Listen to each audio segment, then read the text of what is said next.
Shalom saudara-saudara sekalian, jumpa lagi bersama saya dalam renungan hari ini.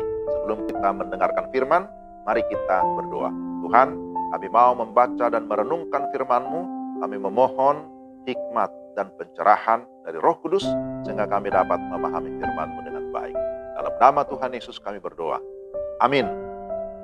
Pembacaan firman Tuhan dari Lukas pasal 19 ayat yang ke-10.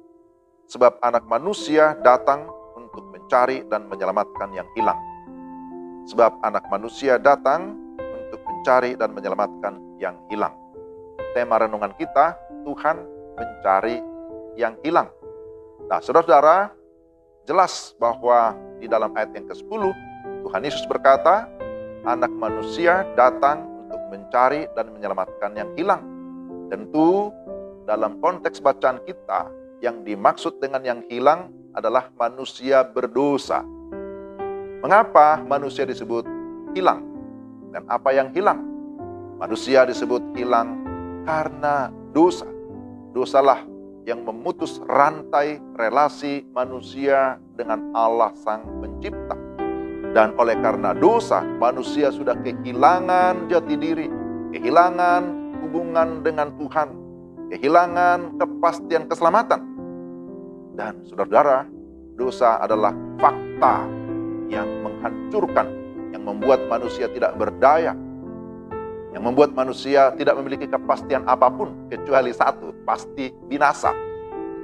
Manusia tentu mengharapkan adanya pemulihan, adanya keselamatan.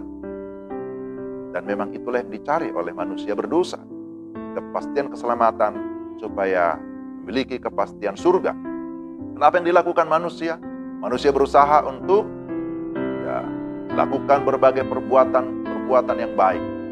Manusia berusaha untuk hidup di dalam kesucian, hidup di dalam kesalehan, mencari ilmu yang tinggi, bahkan juga menjadi dermawan dan lain sebagainya dilakukan dalam rangka untuk mendapatkan kepastian keselamatan. Tapi apakah itu berhasil? Ternyata tidak. Saudara, karena agama hanya merupakan upaya atau cara manusia untuk menemukan siapa Allah yang sejati, tetapi tidak pernah menemukannya karena memang manusia itu yang sudah berdosa. Dosa itu menjadi penghalang. Jadi kalaupun manusia berusaha, ya akhirnya mereka hanya bisa berkata semoga atau mudah-mudahan, harap-harap cemas, ya tidak ada kepastian di dalamnya. Saudara-saudara, Alkitab memberikan kita sebuah penegasan atau sebuah penyataan bahwa Allah yang datang ke dalam dunia, Allah yang datang melalui Yesus Kristus, Dia datang ke dalam dunia untuk apa? Untuk mencari dan menyelamatkan yang hilang, sebagaimana yang tadi sudah kita baca dalam Lukas 19 ayat yang ke-10. Inilah sesungguhnya, saudara-saudara, hakikat kekristenan, yaitu bahwa Allah yang penuh kasih mencari manusia yang terhilang oleh karena dosa. Dalam konteks Lukas 19 disebutkan di sana seorang bernama Sakeus. Sakeus adalah orang yang berdosa. Ditambah lagi dengan profesinya saat itu menjadi pemungut cukai. Saat itu profesi pemungut cukai itu tidak disenangi, ya. Menjadi cibiran. Di satu sisi karena seringkali merugikan warga masyarakat, memungut lebih daripada apa yang seharusnya. Dan juga gaya hidupnya yang berpusat pada kesenangan diri sendiri, sehingga dibenci oleh banyak orang. Perhatikan bahwa dalam bagian ini Yesus datang dan mencari Sakeus. Yesuslah yang berinisiatif untuk masuk ke kota Yeriko. Yesuslah yang menyapa Sakeus, segeralah turun dari pohon itu dan aku akan menumpang di rumah. Yesuslah yang berkata, hari ini telah terjadi keselamatan bagi rumah ini atau bagi Sakeus. Sakeus mendapatkan anugerah khusus, dan memang keselamatan adalah anugerah, kasih karunia semata-mata. Dosanya diampuni dan hidupnya dipulihkan. Apa yang terjadi?